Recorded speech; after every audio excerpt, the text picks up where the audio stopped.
waterfall, lush vegetation, blue water. Could it be Cuba, Jamaica, Trinidad or Martinique?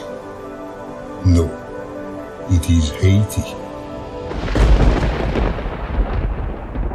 There has been a huge earthquake, magnitude 7.0, just off the coast of Haiti, the poorest country in the Western Hemisphere. Early reports of extensive damage are coming from the capital, Port-au-Prince, 700 miles from Miami. Haiti can barely take care of its people under normal circumstances. I was there not long ago and saw how underdeveloped it is, with poorly constructed buildings that make people particularly vulnerable to a massive quake. And tonight, things could get even worse. There is a tsunami watch in effect for a country that has experienced so much misery and is now apparently getting another big dose of it. The quake lasted a minute. The intensity so strong, within seconds, a cloud of dust covered the city. The water's coming to an end. There is no way of knowing how many are dead. The country's president, René Préval, said perhaps thousands. He described the scene as unimaginable, a catastrophe. The Red Cross says 3 million people, a third of the country, are affected.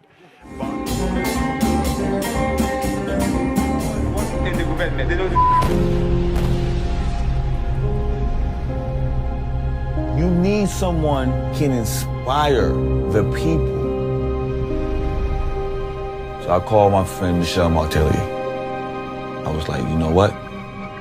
You need to run for president of Haiti. If you try to blow my mind, fanatic, do you care? Say I don't care.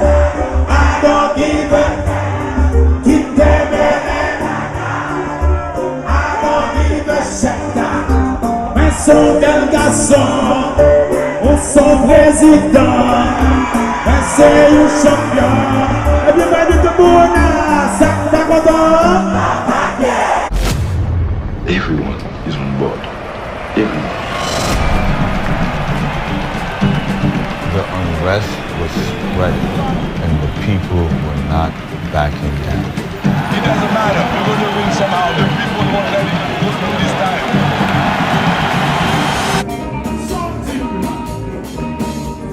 Miles an hour, Matthew's eyes slice through the southwestern edge of a massive storm surge, relentless rain, and howling winds. The death toll from the Category 4 hurricane now up to at least 8, including 4 killed in the Dominican Republic.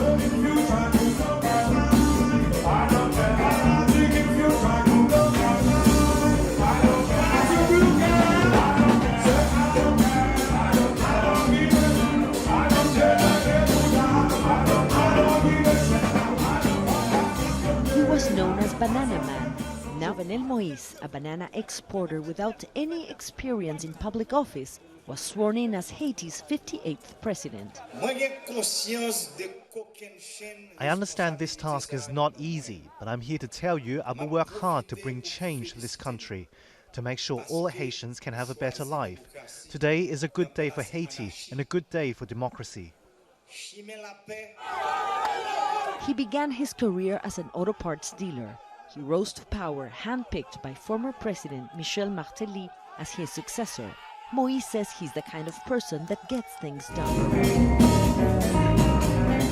Anger at President Jovenel Moïse over alleged corruption and the economy has led to months of demands that he resign. Moïse Jean-Charles, an opposition head, is leading the charge. The people can't take it any longer. We've spoken to the president, but he doesn't understand. We can't stay in this situation. We've decided to see it through to the end. There will surely be a revolution in the country. Throwing fuel on the fire, an increasing cost of living. Inflation soared in December, and earlier this week, the government declared a state of economic emergency. Protesters say they are fed up and that the country could explode at any moment. President Moïse has insisted he won't resign. Now the opposition says if he won't hand over power, it will name an interim president in the coming days.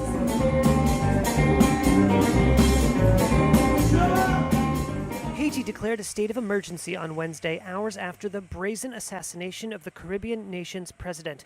The government said President Jovenel Moïse was shot dead by unidentified attackers in his home in Port-au-Prince overnight in what it called a barbaric act.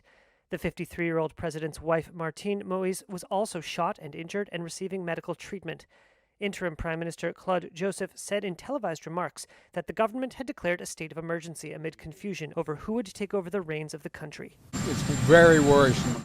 The Haitian ambassador to the U.S. says all 6 were foreigners. Police have not yet determined their nationalities. It comes as new video posted on social media is said to show security outside of the private residence after the attack. In another audio clip, a person can be heard shouting, "DEA operation." Listen.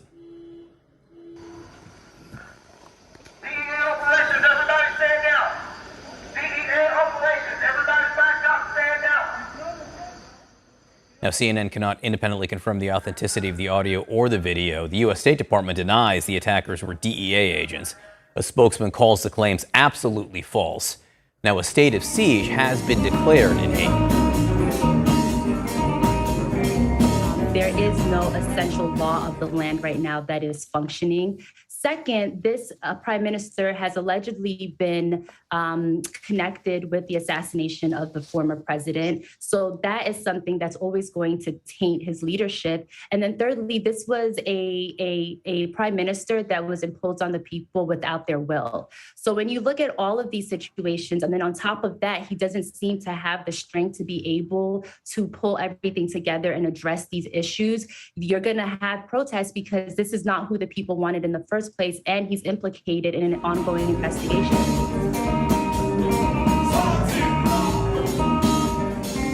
Members of the G9 gang in Port-au-Prince. While images of heavily armed gang members marching freely through the city streets might seem surreal to many, it's a scene that's become quite common in the Haitian capital. Some gangs, like the G9, are even trying to reinvent their image and appear more like a political organization than a criminal enterprise.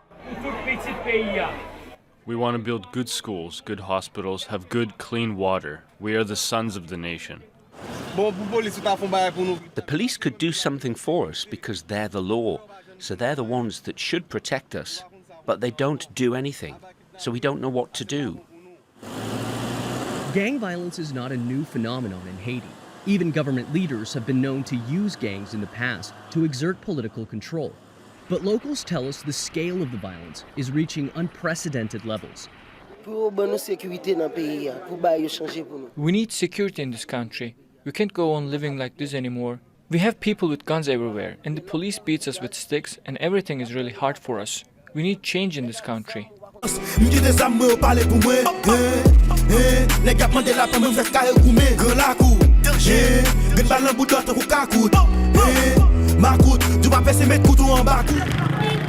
is what life is now like in Haiti. Not far from the U.S., a 90-minute flight. But here in Haiti, everyone tells us the violence is exploding. Armed groups now controlling at least 80% of the capital, fighting over territory. For 2 years now, there's been no elected government. Gene Dickens Toussaint and his wife Abigail flying from Fort Lauderdale to Port-au-Prince last Saturday. The two abducted by a local gang as they rode a bus to visit relatives. The kidnappers had demanded a $1 million ransom for each of the 17 missionaries. It's not clear whether any money was paid. The group was kidnapped in October by a notorious street gang after visiting a local orphanage. Do you forgive them? We forgive them. We long for them to turn their life around. We pleaded with them to realize the harm they're doing to their own country. Dorsonville and her child taken in the midst of ongoing gang violence, which has overtaken much of the country and forced thousands of Haitians to flee their homes. The Biden administration says they are closely monitoring the situation. We don't want to do anything and say anything that would put their safe return in jeopardy. The U.S. last week ordered the departure of all non-emergency personnel from Haiti and told Americans to leave as soon as possible while trying to marshal international support.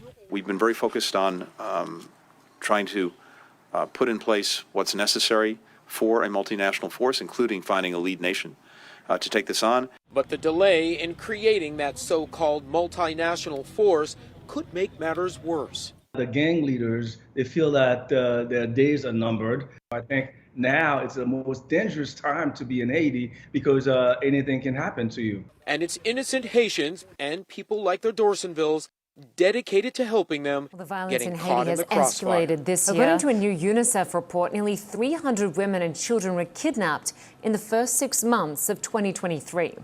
That's almost as many kidnappings in all of 2022 and 3 times more than in 2021. UN leaders warn that women and children are not bargaining chips.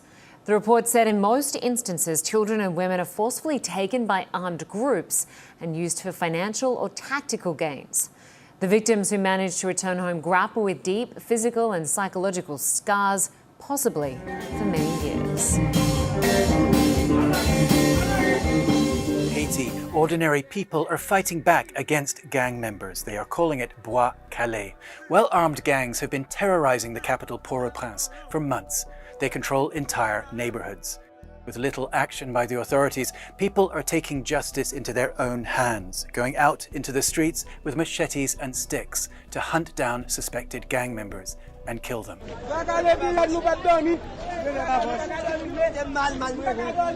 Was marched through the town of Canaan on the outskirts of Haiti's capital Port-au-Prince.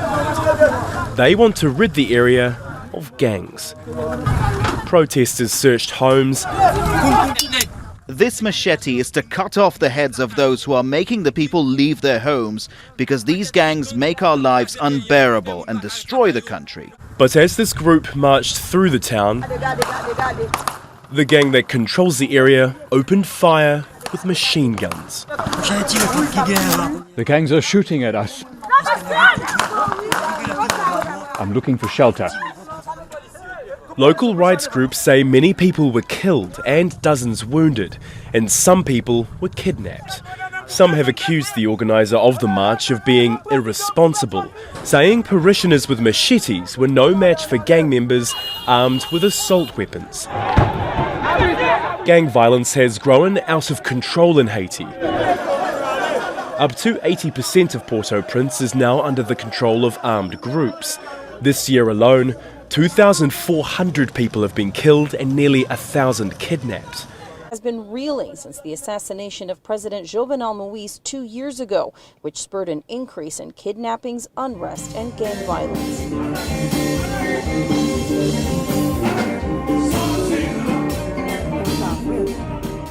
Trapped in a humanitarian crisis, exits are few and far between.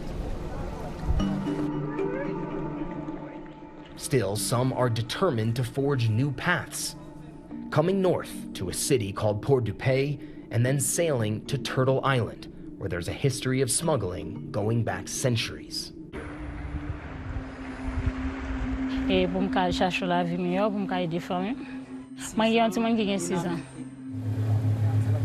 Bon, on connaît la vie à ce chancelier et puis gon monde qui te relève.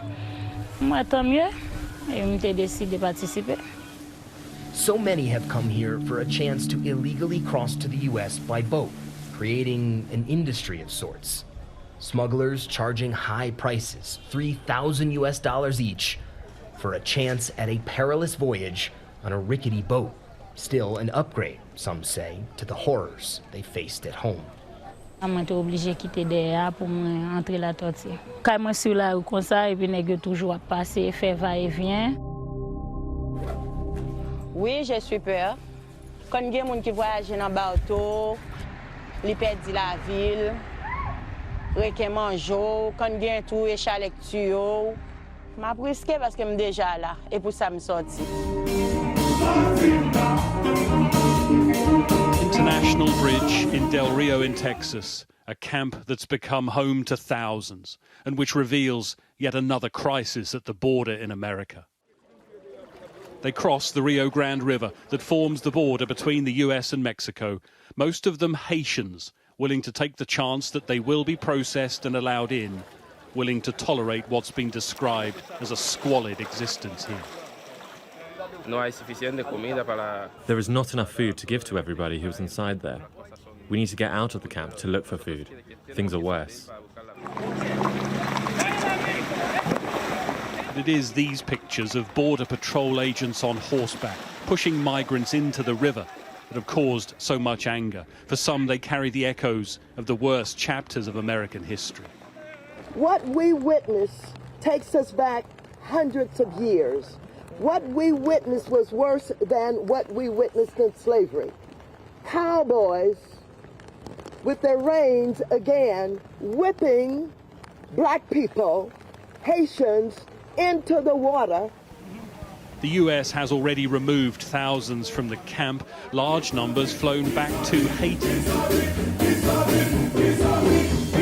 And Nafi also points out that as bad as the situation has been all this year, the Biden administration has sent back hundreds of Haitians to the country. In fact, we learn, according to The Hill, that the administration did send a deportation flight to Port-au-Prince just this morning.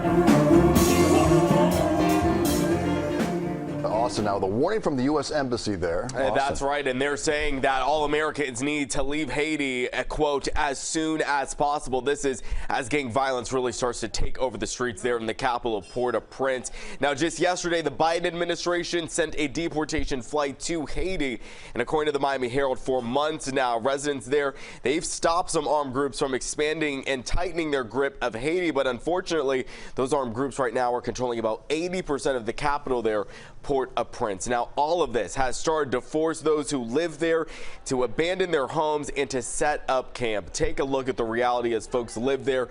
And unfortunately, now we're learning that there's just not enough tents or food for everyone. But those that live there say returning home just is not an option. And since the start of this year, it's estimated by the UN that at least 2,400 people have been killed and some 200,000 have been displaced amid these turf wars. Others have accepted the slow takeover by crime syndicates, a symptom perhaps of the distrust many have of authorities, complicating the efforts to win back control of the city from the criminal groups who are trying to run it. Thousands of Haitians are taking to the streets calling for the resignation of the country's prime minister. Anger has also been boiling over as gang violence has spiraled out of control in Haiti.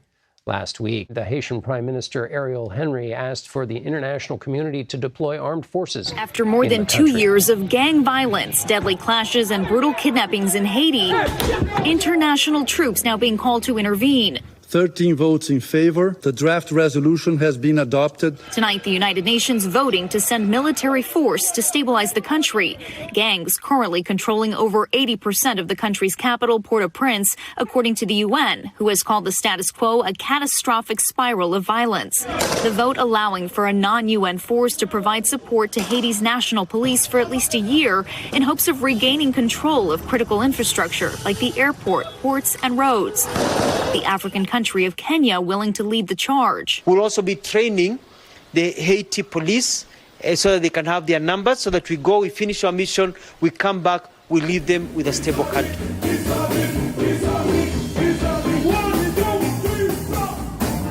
When I say to you, Haiti is on the brink, how would you finish that sentence? Haiti is on the brink of change, of transformation, of a radical shift. When I look at our people, it's as if we are fed up and we collectively are crying out for change. It reminds me of the end of the Duvalier era where the Pope came to Haiti and with just one phrase, he said, "Faut que bagay yo changer." Things have to change. Things must change. And all across the nation, you see Haitians are repeating this phrase. Haitians are coming together and saying, things must change. What kind of...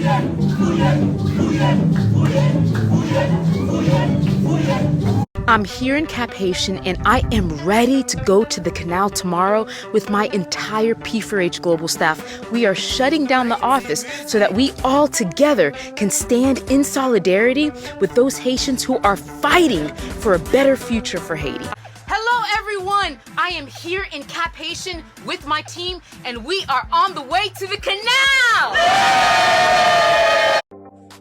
Today, I visited the canal in Ouadamette, Haiti. Haitians from across the nation are traveling long distances to come here to be a part of this movement. It's been less than 40 hours since we started collecting donations for the canal that's being built in Ouadamette. And you all have already donated $45,305. This is a movement. ni soldado la koala.